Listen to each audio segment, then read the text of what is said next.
사랑하는 여러분, 당신은 이미 완전합니다.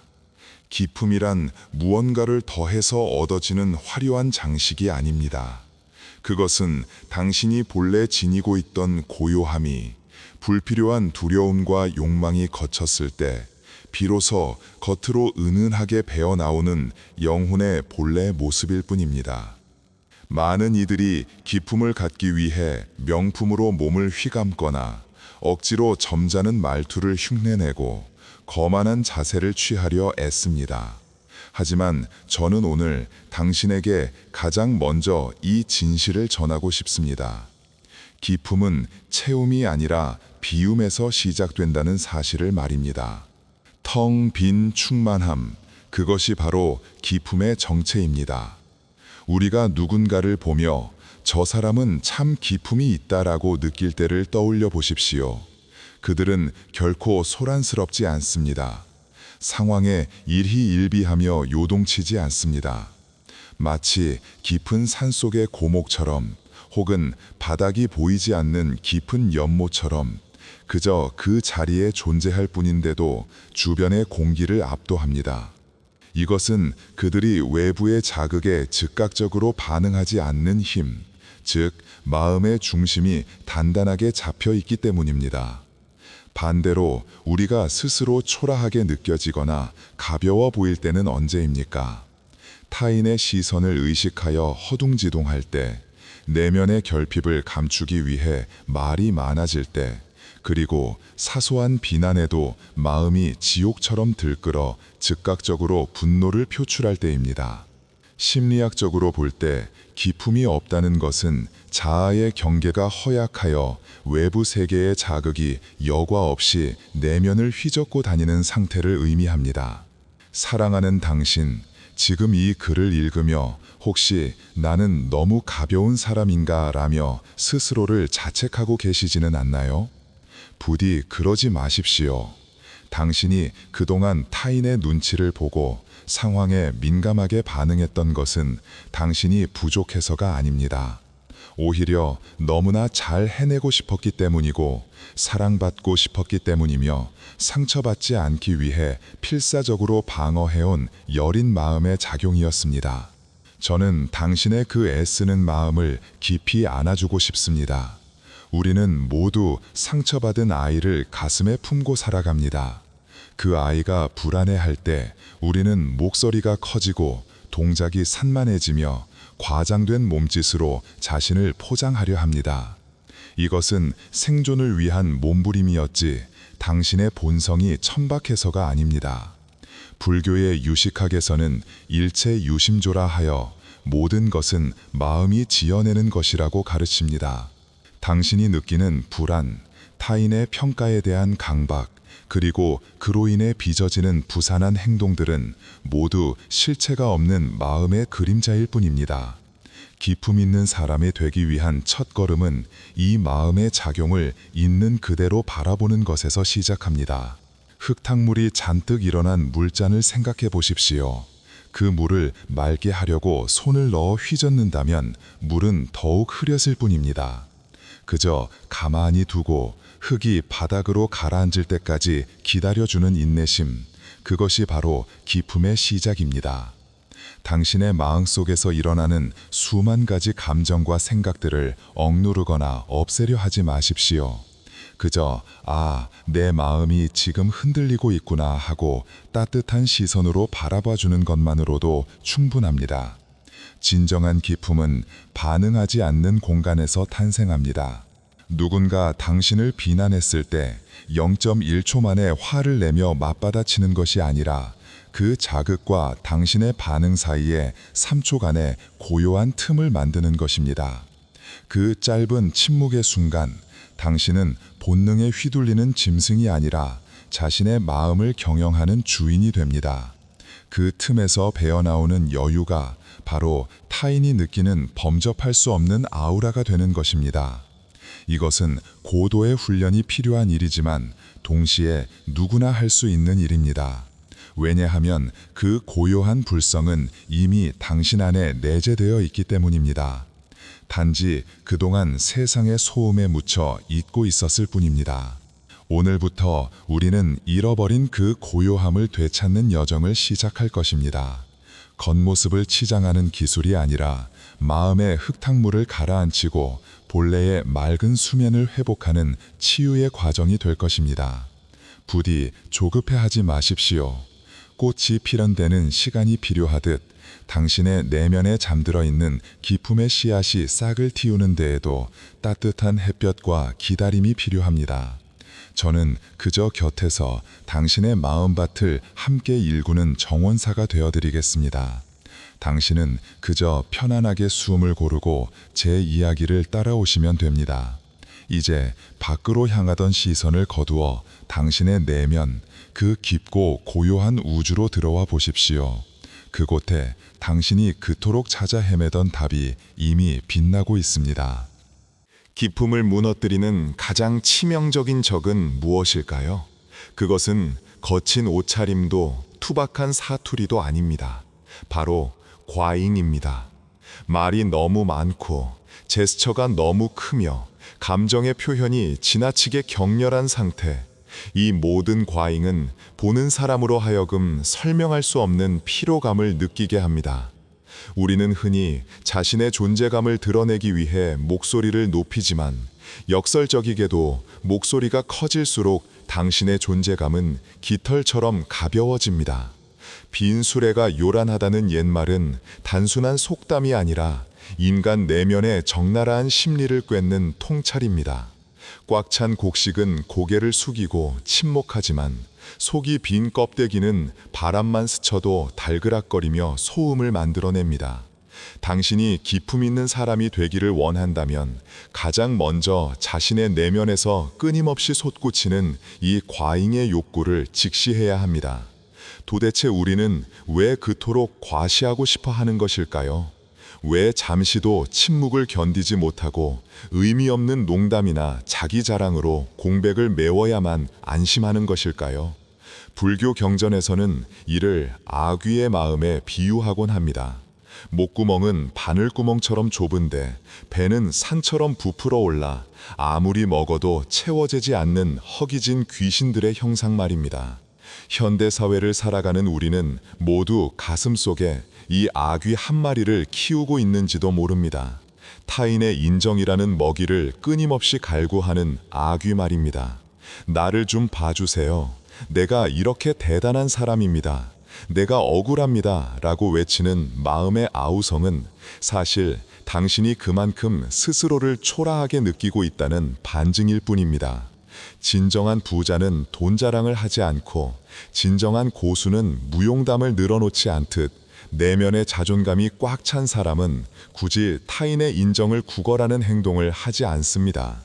기품이 없는 사람들의 공통점은 그들의 영혼이 만성적인 배고픔, 즉 애정 결핍과 인정 욕구에 시달리고 있다는 점입니다. 이러한 심리적 허기는 두려움에서 기인합니다. 내가 아무 말도 하지 않고 가만히 있으면 세상이 나를 잊어버릴지도 모른다는 두려움, 내가 무리에 섞여 튀지 않으면 도태될지도 모른다는 막연한 불안감이 우리를 조급하게 만듭니다. 그래서 우리는 대화 중간에 찾아오는 짧은 침묵을 참지 못합니다.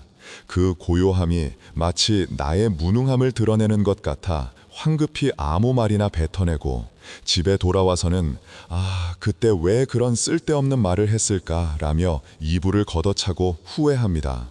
이것은 당신의 성격이 경솔해서가 아니라 당신의 영혼이 침묵 속에 머무르는 법을 배우지 못했기 때문입니다. 기품 있는 사람은 침묵을 두려워하지 않습니다. 오히려 그 침묵을 즐기고 그 안에서 상대방과 깊은 눈빛을 교환하며 말로 다 할 수 없는 여백의 미를 만들어냅니다. 그들은 알기 때문입니다. 진실은 말이 없을 때 더 크게 울린다는 사실을 말입니다. 더 깊이 들어가 보겠습니다. 이 모든 소란의 뿌리에는 불교에서 경계하는 아상, 즉 나라는 존재에 대한 집착이 강하게 또아리를 틀고 있습니다. 세상의 중심이 나여야 하고 모든 사건이 나와 관련되어야 한다고 믿는 착각입니다. 기품이 없는 사람들은 타인의 무심한 행동조차 자신에 대한 공격으로 받아들입니다. 누군가 인사를 받지 못하고 지나치면 나를 무시하나? 라고 생각하고, 누군가 웃으면 내 흉을 보나? 라며 의심합니다. 이렇게 자아가 비대해져 있으면 세상의 모든 자극이 가시가 되어 나를 찌릅니다. 그러니 늘 방어 태세를 갖추게 되고, 표정은 굳어지며 말투는 날이 서게 됩니다. 그런 긴장 상태에서 어떻게 향기로운 기품이 우러나올 수 있겠습니까? 꽃이 향기를 내뿜으려면 바람에 몸을 맡기고 긴장을 풀어야 하듯, 사람도 자신을 둘러싼 자의식의 갑옷을 벗어야 비로소 본연의 향기가 피어납니다. 지금 이 순간 냉정하게 거울을 보십시오. 당신은 명품 가방이나 값비싼 시계로 혹은 화려한 인맥과 지식으로 당신의 불안한 내면을 덮으려 하고 있지는 않습니까? 그것은 마치 씻지 않은 몸에 짙은 향수를 뿌리는 것과 같습니다. 악취와 향기가 뒤섞여 더 고약한 냄새를 풍길 뿐입니다. 진정한 변화는 내 모습이 초라하다는 것을, 내 마음이 인정에 굶주려 있다는 것을 아프게 인정하는 것에서 시작됩니다. 아, 내가 지금 관심받고 싶어서 안달이 났구나. 내가 무시당할까봐 겁을 먹고 있구나 라고 스스로의 치부를 있는 그대로 바라보는 것, 그것이 수행의 시작이자 기품을 되찾는 첫걸음입니다. 부끄러워하지 마십시오. 자신의 부족함을 아는 사람만이 겸손해질 수 있고, 그 겸손함이야말로 기품을 완성하는 가장 단단한 토대이기 때문입니다. 거칠애를 걷어내고 발가벗은 자신의 영혼과 마주할 용기를 내십시오. 그 솔직함이 당신을 빛나게 할 것입니다. 세상은 우리에게 끊임없이 더 높이 올라가라고 부추깁니다.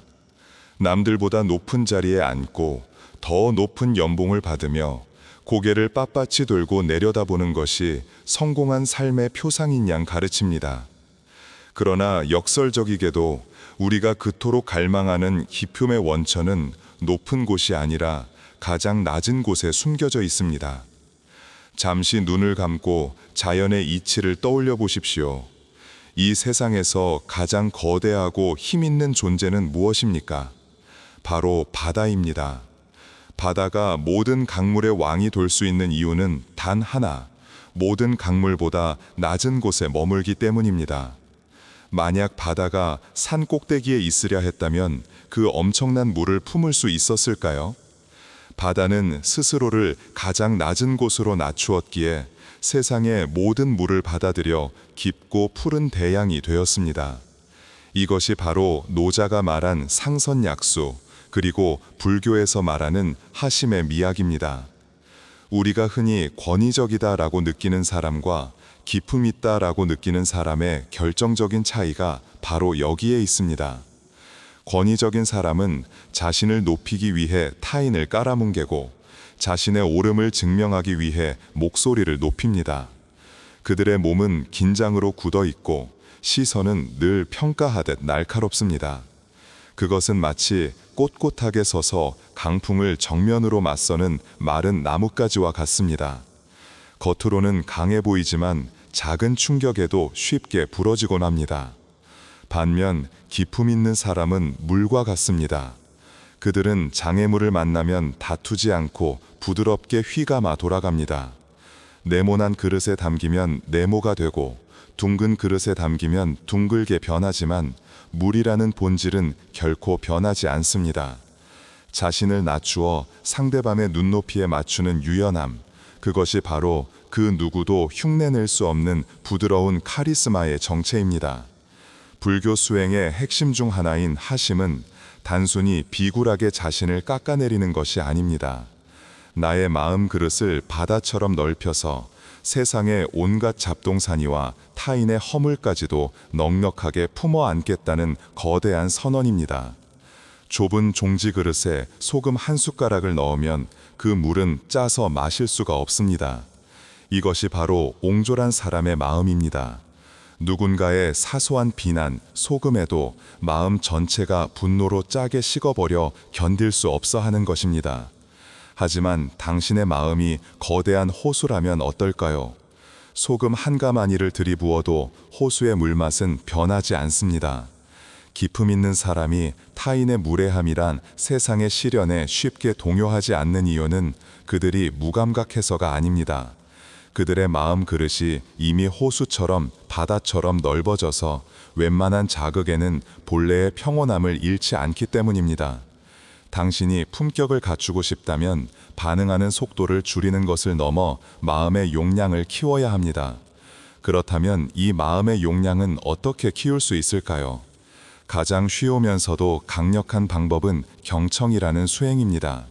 대화할 때 상대방의 말을 자르지 않고 끝까지 듣는 것, 나의 판단을 잠시 내려놓고 그 사람의 우주를 있는 그대로 받아들이는 행위는 실로 엄청난 에너지를 필요로 합니다.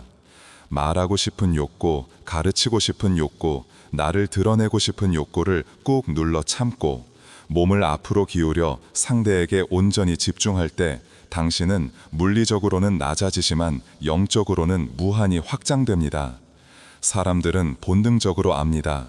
내 말을 진심으로 들어주는 사람 앞에서 저절로 고개가 숙여지고 존경심이 우러나온다는 것을 말입니다. 소란스러운 파티장에서도 묵묵히 미소 지으며 타인의 이야기를 들어주는 사람, 그 주변으로 사람들이 모여드는 풍경을 본 적이 있을 것입니다. 침묵으로 공간을 장악하는 힘, 그것은 오직 자신을 낮출 줄 아는 사람만이 가질 수 있는 특권입니다. 당신은 지금껏 강해지기 위해 갑옷을 덧입고 무거워지기 위해 돌덩이를 주머니에 채워오지는 않았나요? 이제 그 무거운 짐들을 하나둘 내려놓으십시오. 뻣뻣하게 힘이 들어간 목과 어깨의 긴장을 풀고 흐르는 물처럼 부드럽게 존재하십시오. 진정한 고수는 칼을 휘두르는 사람이 아니라 상대의 칼날을 소미불처럼 부드럽게 감싸 안아 무력화시키는 사람입니다. 당신이 낮아지면 세상은 당신을 향해 흘러옵니다. 당신이 비워내면 그 빈 공간으로 사람들의 마음이 스며듭니다. 이것은 패배가 아니라 우주적인 승리입니다. 저 들판의 갈대를 보십시오. 거센 태풍이 불어올 때 아름드리 큰 나무들은 뿌리째 뽑혀나가지만 자신을 낮추어 바람에 몸을 맡긴 갈대는 폭풍우가 지나간 뒤 다시 고요하게 일어납니다. 부드러움이 강함을 이긴다는 진리, 낮춤이 높임을 낳는다는 역설을 가슴 깊이 새기십시오. 오늘 하루 누군가를 만난다면 의식적으로 하심을 실천해 보기를 권합니다. 엘리베이터에서 마주친 이웃에게 먼저 고개 숙여 인사하고 식당 종업원에게 두 손 모아 감사를 표하며 동료의 장황한 이야기에도 진심 어린 눈빛을 보내십시오. 그 순간 당신은 상대보다 낮아지는 것이 아니라 그 상황을 주도하는 주인이 되는 것입니다. 타인의 존재를 귀하게 여길 때 당신의 존재 또한 귀해집니다. 이것이 바로 인과응보의 아름다운 순환이며 기품이 완성되어가는 과정입니다. 바다처럼 낮게 그리고 넓게 흐르십시오. 가장 낮은 곳에서 세상의 모든 소음을 껴안고도 여전히 푸르게 빛나는 그 깊은 위엄을 이제 당신이 보여줄 차례입니다. 지금까지 우리는 마음을 비우고 침묵을 배우며 바다처럼 낮아지는 내면의 태도에 대해 이야기 나눴습니다. 하지만 이쯤에서 저는 죽비로 어깨를 내리치듯 당신에게 따끔한 현실의 이야기를 건네야겠습니다. 아무리 고상한 철학으로 머리를 채우고 밤새워 명상을 하며 우주의 진리를 논한다 한들 당신의 방문을 열었을 때 발 디딜 틈 없이 옷가지가 널려 있고 설거지통에 며칠 묵은 그릇들이 악취를 풍기고 있다면 그 모든 깨달음은 한낱 공허한 관념 유희에 불과합니다. 기품은 추상적인 관념 속에 둥둥 떠다니는 구름이 아닙니다. 그것은 지극히 구체적이고 물리적인 현실이며 당신의 손끝과 발끝에서 매 순간 피어나는 생활의 감각입니다. 마음이 몸을 지배한다고들 하지만 때로는 몸의 습관이 마음의 형상을 결정짓기도 합니다. 그렇기에 영원의 기품을 원한다면 이제 그 고상한 명상 방석에서 일어나 몸을 움직여야 할 때입니다. 불교 선언에는 행주 좌와 어묵 동정이라는 말이 있습니다. 걷고, 머물고, 앉고, 눕고, 말하고, 침묵하고, 움직이고, 고요히 있는 그 모든 순간이 수행 아님이 없다는 뜻입니다. 기품 있는 사람이 되기 위한 가장 확실한 수행처는 깊은 산속의 절간이 아니라 바로 당신의 어지러운 방 안과 출근길의 지하철, 그리고 밥을 먹는 식탁 위입니다. 저는 오늘 당신에게 아주 사소하지만 당신의 인생 전체를 바꿀 강력한 의식 하나를 제안합니다. 바로 신발을 가지런히 놓는 일입니다. 집에 들어설 때 혹은 식당에 들어갈 때 벗어둔 신발이 제멋대로 흩어져 있다면 당신의 마음 또한 그 신발처럼 흐트러져 있다는 증거입니다. 선가에서는 이를 조고각하라고 합니다. 자신의 발밑을 살피라는 뜻이지요. 밖에서 무슨 거창한 일을 했든 당장 내 발밑에 신발 한 켤레조차 단정히 하지 못하는 사람이 어떻게 타인의 마음을 살피고 세상을 경영하겠습니까? 신발을 돌려 가지런히 놓는 그 3초의 짧은 동작, 그 찰나의 정성이 바로 흐트러진 정신을 수습하고 내면의 질서를 잡는 기품의 시작점입니다. 더 나아가 우리는 청소를 단순한 노동이 아닌 신성한 제의로 받아들여야 합니다. 많은 현대인들이 청소를 귀찮은 가사 노동이나 로봇 청소기에게 맡겨버릴 일로 치부합니다. 하지만 기품 있는 삶을 지향하는 이에게 청소는 내 마음의 먼지를 닦아내는 가장 적극적인 행위입니다. 걸레를 빨아 방바닥을 닦을 때 단순히 바닥에 얼룩을 지우는 것이 아니라 내 마음속에 엉겨붙은 미움과 집착을 닦아낸다고 상상해 보십시오. 사찰의 스님들이 새벽부터 마당을 쓰는 이유는 마당이 더러워서가 아닙니다. 빗자루가 지나간 자리에 생기는 빗센 무늬처럼 마음의 결을 정갈하게 다듬기 위함입니다. 주변 환경이 무질서하면 우리의 뇌는 무의식적으로 스트레스를 받고 그 불안정함은 고스란히 경박한 언행으로 튀어나옵니다. 정갈하게 정돈된 공간에 앉아 있을 때 느껴지는 그 서늘한 안정감, 그것이 바로 당신의 등줄기를 꼿꼿하게 세워주는 기품의 물리적 토대입니다. 또한 당신의 걷는 모습을 점검해 보십시오. 축 처진 어깨, 구부정한 등, 터벅거리는 발걸음은 패배주의에 젖은 영혼의 그림자입니다. 기품은 척추에서 나옵니다. 정수리가 하늘에 매달려 있는 것처럼 등을 곧게 펴고 아랫배에 힘을 준 채 대지를 밟는 발바닥의 감각을 온전히 느끼며 걸어 보십시오. 이것을 불교에서는 경행이라고 합니다. 급하다고 뛰거나 허둥지중하지 않고 호흡에 맞추어 일정한 속도로 걷는 것만으로도 날뛰던 마음이 차분하게 가라앉는 것을 경험할 수 있습니다.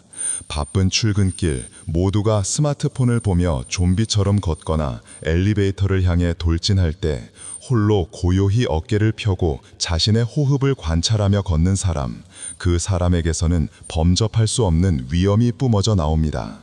옷이 남루해도 자세가 바른 사람은 귀티가 흐르고 명품을 입어도 자세가 구부정한 사람은 빈티가 흐르는 법입니다.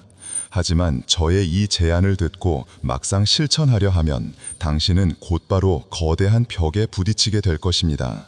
이것이 현실입니다. 아침에 눈을 뜨자마자 경건한 마음으로 이불을 개려는데 늦잠을 자서 허둥지중 뛰쳐나가야 하고, 마음을 다잡고 우아하게 차 한 잔을 마시려는데 직장 상사의 독촉 전화가 걸려옵니다. 퇴근 후 경행을 하듯 걷고 싶지만 만원 지하철에 짐짝처럼 끼어가다 보면 우아함은커녕 짜증만 솟구칩니다. 집에 돌아와 신발을 정리하려는데 아이들이 어질러 놓은 장난감을 밟고 비명을 지르며 결국 도대체 집구석이 왜 이 모양이야? 라고 고함을 지르게 됩니다. 그리고 밤이 되면 자괴감이 밀려옵니다. 기품은 무슨, 나는 그냥 성질 더러운 속물일 뿐이야 라며 좌절할지도 모릅니다. 사랑하는 당신, 바로 이 지점이 중요합니다. 당신이 좌절하는 그 순간이 역설적이게도 진짜 수행이 시작되는 지점입니다. 고요한 산사에서 아무런 방해 없이 홀로 지내며 평정심을 유지하는 것은 누구나 할 수 있습니다. 그것은 온실 속의 기품입니다. 하지만 진짜 기품은 진흙탕 같은 현실 속에서 피어나는 연꽃과 같습니다. 아이들이 소리 지르고 상사가 닥달하며 통장 잔고가 바닥을 보이는 그 아수라장 같은 전쟁터 한복판에서 무너진 마음을 다시 일으켜 세우려는 그 처절한 노력 자체가 숭고한 기품입니다. 신발 정리를 깜빡하고 들어왔다가 다시 나가서 정리하는 것, 화를 버럭 냈다가도 1분 뒤에 내가 또 감정에 젖구나 라고 알아차리고 심호흡을 하는 것, 작심삼일이 되어버린 계획을 사흘째 되는 날 다시 작심하는 끈기, 완벽해서 아름다운 것이 아니라 무너질 때마다 다시 중심을 잡으려 애쓰는 그 복원력이 당신을 아름답게 만듭니다. 그러니 부디 당신의 일상이 흐트러졌다고 해서 스스로를 혐오하지 마십시오. 우리는 로봇이 아니기에 매 순간 완벽하게 고유할 수 없습니다. 다만 흐트러짐과 정돈 사이의 간격을 조금씩 줄여나가는 것이 우리의 목표입니다. 청소하다가 짜증이 나면 걸레를 잠시 내려놓고 그 짜증을 바라보십시오. 내가 깨끗함에 집착하고 있구나 라고 인정하고 다시 걸레를 드십시오. 그 반복되는 행위 속에서 당신의 영혼은 단단한 근육을 얻게 됩니다. 기품은 우아한 백조가 물 위를 미끄러지듯 가는 모습이 아니라 물 밑에서 치열하게 그러나 포기하지 않고 물장구를 치는 그 다리 근육에 있습니다. 오늘 당신에게 드리는 처방은 몸의 의식을 만드는 것입니다. 거창할 필요 없습니다. 아침에 일어나 물 한 잔을 마실 때 두 손으로 공손히 컵을 쥐고 마시는 것, 엘리베이터를 기다릴 때 스마트폰을 보는 대신 허리를 펴고 깊은 숨을 3번 쉬는 것, 퇴근 후 현관에서 신발을 가지런히 벌려놓고 오늘도 수고했어 라고 속삭이는 것, 이 작은 의식들이 난파선처럼 표류하는 당신의 하루를 붙들어매는 닻이 되어줄 것입니다. 세상이 당신을 흔들 때 말로 싸우려 하지 말고 몸으로 답하십시오. 묵묵히 주변을 정리하고 자세를 고쳐 앉고 호흡을 가다듬는 당신의 그 단정한 몸짓이 100마디 말보다 더 강력한 웅변이 되어 당신의 존엄을 지켜줄 것입니다. 몸을 바꾸십시오. 그러면 마음은 저절로 그 그릇에 맞게 담길 것입니다. 우리는 흔히 기품 있는 삶을 상상할 때 아무런 고난도 없는 평온한 상태를 떠올리곤 합니다. 티끌 하나 없는 백자처럼 매끈하고 구김살 하나 없이 다림질된 옷감 같은 인생 말입니다. 그래서 우리는 삶에 균열이 생길 때마다 그것을 수치스럽게 여기고 남들이 볼까봐 황급히 감추기에 급급합니다. 이혼의 아픔, 사업의 실패, 지독한 가난의 기억, 혹은 남들에게 말 못할 신체적 콤플렉스들을 마치 오물처럼 취급하며 내면의 가장 깊고 어두운 지하실에 가두어 버립니다. 하지만 제가 감히 단언컨대 당신이 그토록 갈망하는 기품은 당신이 숨기려 애쓰는 그 상처와 고통을 제거한 자리에서 피어나는 것이 아닙니다. 오히려 그 고통을 정면으로 통과하고 찌시 겨지고 불에 타오른 뒤에 남은 재 속에서 비로소 영롱한 사리처럼 맺히는 것입니다. 생각해 보십시오. 온실 속에서 적당한 물과 햇볕만 받고 자란 화초는 싱그럽기는 할지언정 깊은 향기를 품지는 못합니다. 반면 척박한 바위틈에서 비바람을 견디고 뿌리 내린 야생화나 벼락 맞은 대추나무로 만든 도장은 그 존재 자체만으로도 설명할 수 없는 기운을 뿜어냅니다. 이것이 바로 고통이 우리에게 선물하는 질감입니다. 기품은 매끄러움이 아니라 삶의 풍파를 견뎌낸 영혼의 단단한 질감에서 나옵니다. 불교에서는 이를 번뇌 즉 보리라고 합니다. 번뇌가 곧 깨달음이라는 뜻입니다. 이는 단순히 고통을 참으라는 위로가 아닙니다. 진흙이 없으면 연꽃이 피어날 수 없듯 당신을 괴롭히는 그 지독한 고통과 콤플렉스가 바로 당신을 가장 고귀한 존재로 만들어줄 유일한 재료라는 충격적인 신실을 선포하는 것입니다. 많은 사람들이 기품을 잃는 결정적인 이유는 고통 그 자체 때문이 아니라 고통을 대하는 태도 때문입니다. 도대체 나는 전생에 무슨 죄를 지어서 이런 꼴을 당하나, 왜 나에게만 이런 불행이 닥치나 라며 세상을 원망하고 자신의 운명을 저주할 때 우리의 영혼은 급격히 비루해집니다. 이것은 자신을 세상의 피해자로 전락시키는 행위이며 피해자 의식에 사로잡힌 사람에게서는 결코 기품이 흘러나올 수 없습니다. 그들은 만나는 사람마다 붙잡고 자신의 억울함을 하소연하고 위로를 구걸하며 끊임없이 찡찡거리는 소음을 만들어냅니다. 앞서 말한 악귀의 모습이 다시 튀어나오는 것입니다. 진정한 반전은 여기서 일어나야 합니다. 당신에게 닥친 시련을 재수없는 사고가 아니라 당신의 그릇을 키우기 위해 우주가 보낸 초대장으로 받아들이는 인식의 대전환이 필요합니다. 도공이 흙을 빚어 가마에 넣을 때를 상상해 보십시오. 1300도가 넘는 뜨거운 불길은 흙 입장에서는 죽음과도 같은 고통일 것입니다. 하지만 그 불길을 견뎌내지 못하면 흙은 영원히 흙덩이로 남을 뿐 결코 푸른 비취색을 띠는 고려청자가 될 수 없습니다. 당신이 겪고 있는 지금의 고통, 밤잠을 설치게 하는 불안, 가슴을 찢는 듯한 이별의 슬픔은 당신이라는 원석을 보석으로 연마하기 위한 우주의 맷돌질입니다. 기품 있는 사람은 고통이 없는 사람이 아니라 고통이라는 불길 속에 스스로 걸어 들어가 자신의 불순물을 태워 없애고 마침내 순금처럼 빛나는 존재로 거듭난 사람입니다. 그러니 제발 당신의 상처를 부끄러워하지 마십시오. 그것은 감추어야 할 흉터가 아니라 치열하게 삶을 살아냈다는 훈장이자 당신만의 고유한 무늬입니다. 더 깊은 차원에서 바라보면 사실 고통받는 나라는 실체는 존재하지 않습니다. 우리가 고통스럽다고 느끼는 것은 내 뜻대로 되어야 한다는 아집이 현실과 충돌하기 때문입니다. 내가 원하는 대로 세상이 움직여주지 않을 때 우리는 화를 내고 좌절합니다. 하지만 이 거대한 우주의 섭리 앞에서 나라는 작은 에고의 욕망을 내려놓는 순간 고통은 더 이상 나를 찌르는 가시가 아니라 그저 스쳐 지나가는 바람이 됩니다. 이것은 포기가 아닙니다. 받아들임이라는 가장 적극적인 용기입니다. 파도가 칠 때 뻣뻣하게 서서 파도를 막으려는 사람은 물살에 뺨을 맞고 쓰러지지만 스스로 물이 되어 파도에 몸을 맡기는 사람은 파도를 타고 춤춥니다. 인생이라는 거친 파도 위에서 서핑하듯 유유히 균형을 잡는 모습, 그 여유로운 몸짓이 바로 우리가 그토록 닳고 싶어하는 기품의 절정입니다. 사랑하는 당신, 이제는 당신의 결핍과 화해할 시간입니다.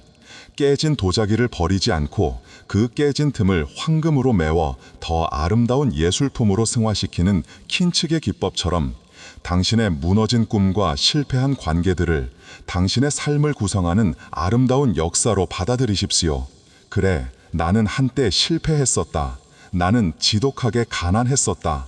나는 사랑에 버림받았었다. 라고 당당하게 선언하십시오. 자신의 그림자조차 사랑할 줄 아는 사람, 진흙탕 속에 두 발을 딛고서도 밤하늘의 별을 노래할 줄 아는 사람에게는 그 누구도 함부로 할 수 없는 성스러운 위엄이 서려 있습니다. 고통을 없애려 하지 마십시오.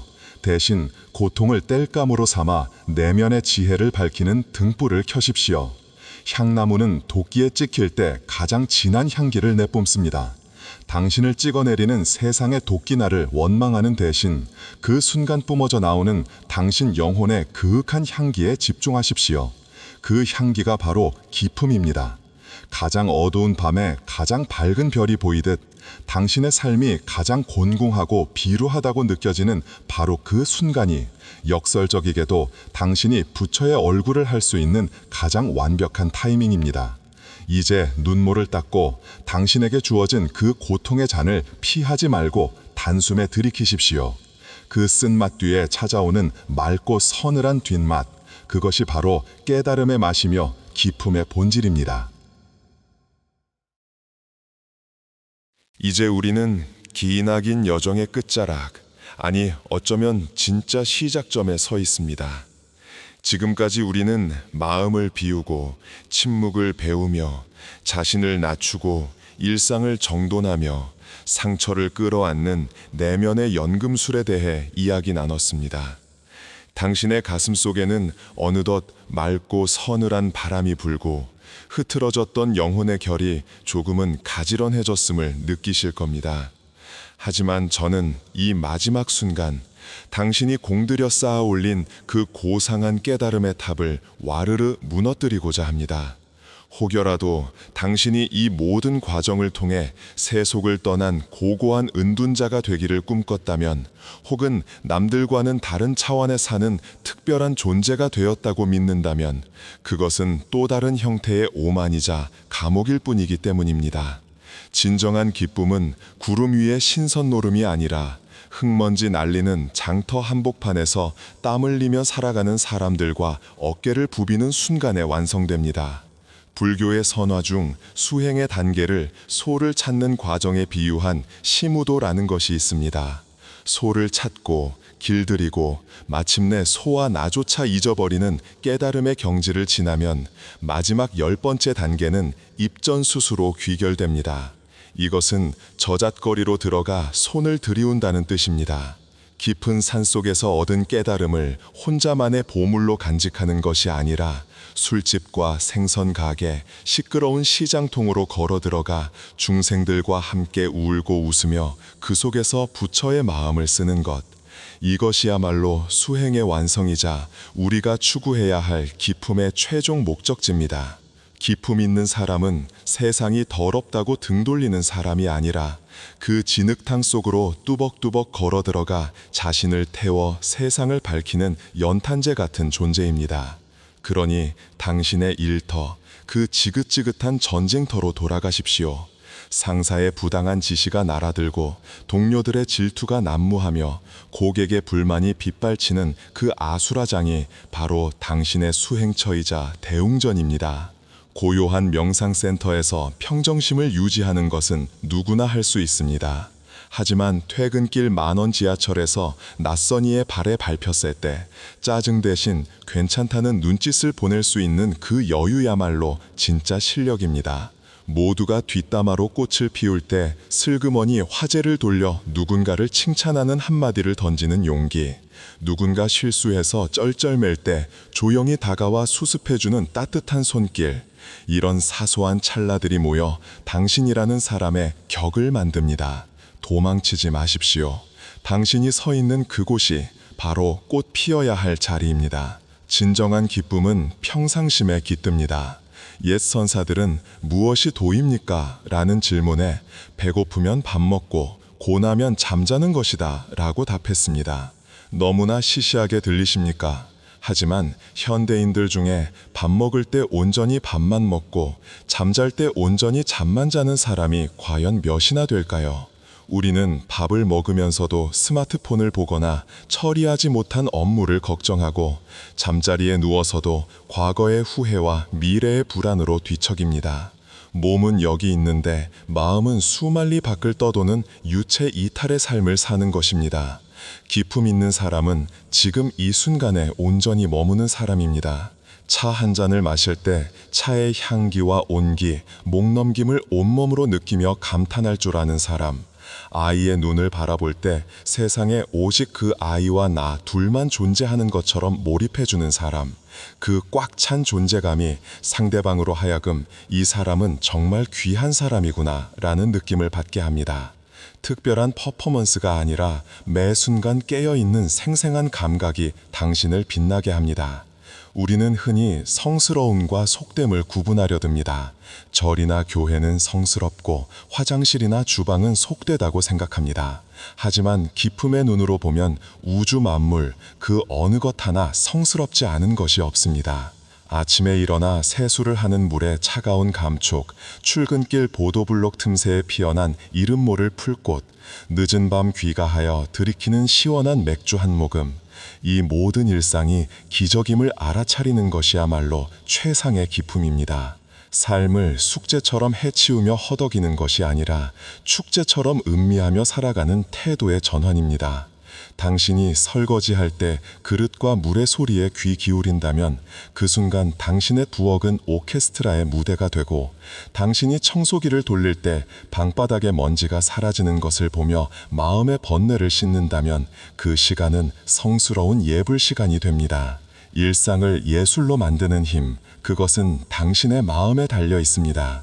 이제 글을 맺으며 저는 당신에게 마지막 당부를 드리고 싶습니다. 부디 기품 있는 사람이 되려고 애쓰지 마십시오.